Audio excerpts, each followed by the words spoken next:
FTN Bay, which is the ex-girlfriend, is just lying and pretty much is trying to destroy his character, his career, and um FTN Bay pretty much went on live and spoke to the fans and literally just let it all out. She told the whole story. This is a long video where she unfolds everything from the reasons why she took a while to expose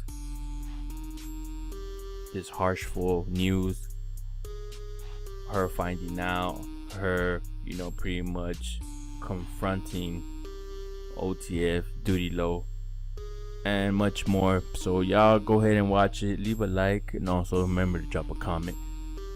Let's get to it, man. Gang, I'm out. Mom's house. That's it. I don't have nobody else. He don't be nowhere else. So I'm never thinking, yeah, that's a symptom of molestation, because who the fuck touched him? So I'm not bending him over when I'm bathing him or I'm wiping him even. And my son is very much so independent. When I get him in the bath, I put soap on his rag, I let him do what he do. He's not a baby. He's not a baby. So for y'all to question how I didn't know, you're right. I questioned myself too. And I can look back now and say, oh, when he said this or when he said that, that's what he meant. But he wasn't telling me that. So how was I supposed to know?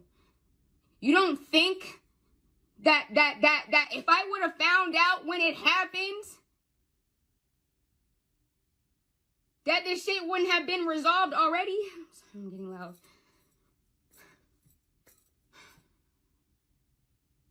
I didn't know. Okay, I travel. I mean, my sister lives with me, so she can help me with him. So when I'm not home, she's here with him to help me make sure he gets to school and everything like that. With everything I have going on. So you're right, I missed something.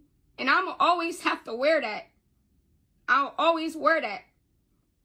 This hurts me so much. Because I have to wear that at the end of the day. I have to wear that because of who did it. It was my guest, my company that I brought into my house. I left him here. That's something I live with. I don't give a fuck who believe or don't believe. It doesn't matter what anybody believes or don't believe. It only matters who's important enough that needs to believe. That's it.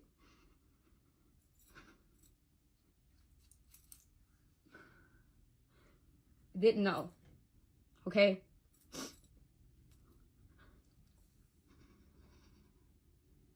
It's hard as a parent. I'm young and I try my best.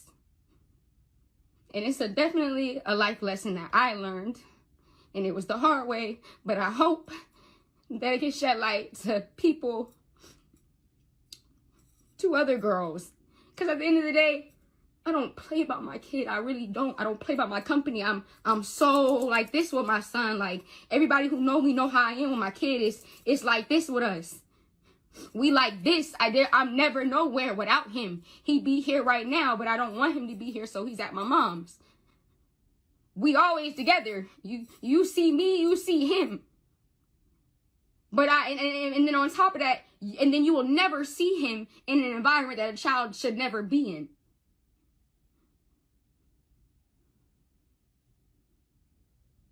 Wouldn't do no shit like that. I wouldn't lie.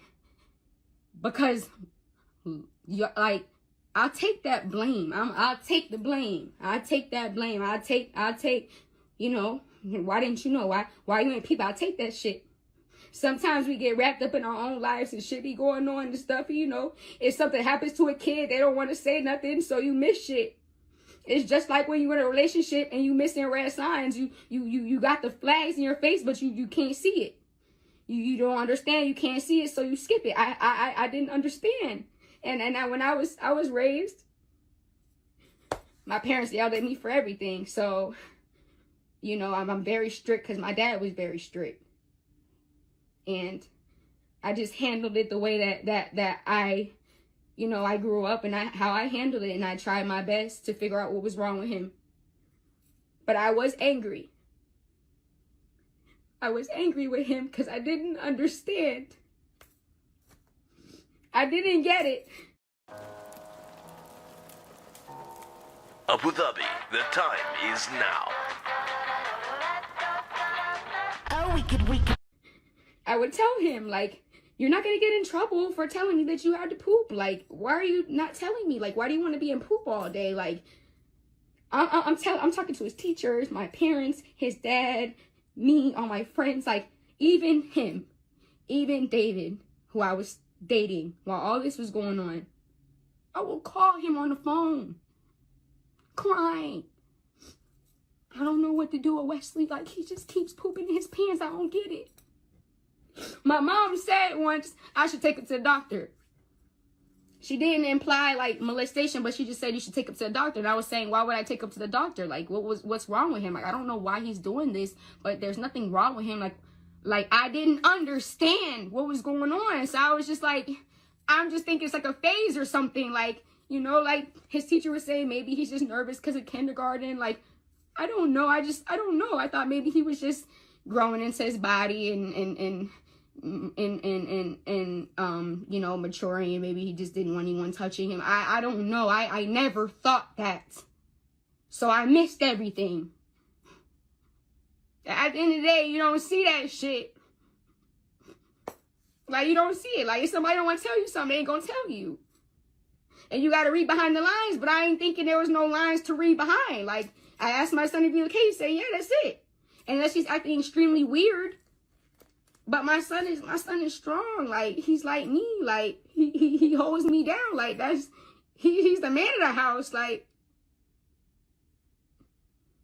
he went through that and didn't even tell me for 2 months. That's how strong he is.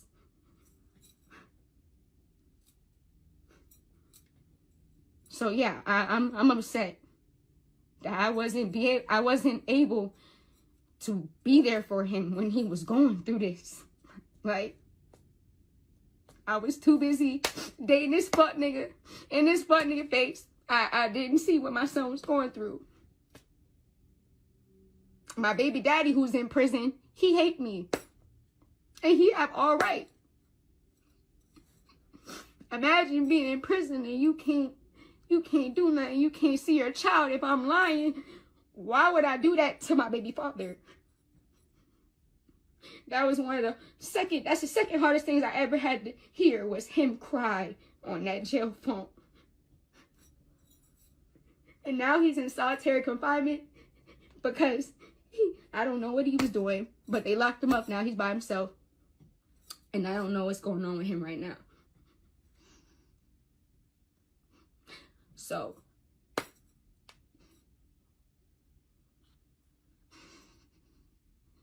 this affects my whole family. I wouldn't even show my face on the internet if I was to lie on some shit like this. That's some sick shit.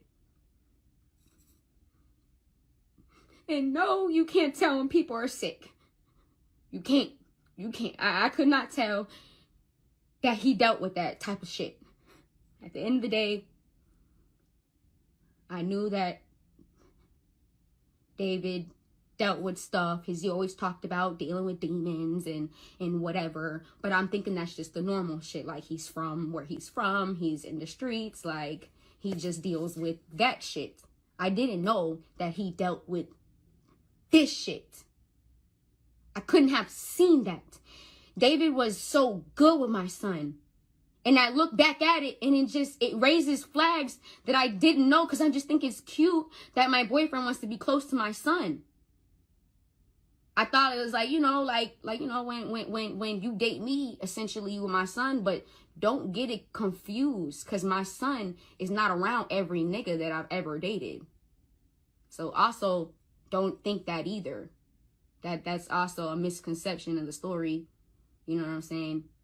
My son's not around every nigga. That's cap. That's cap.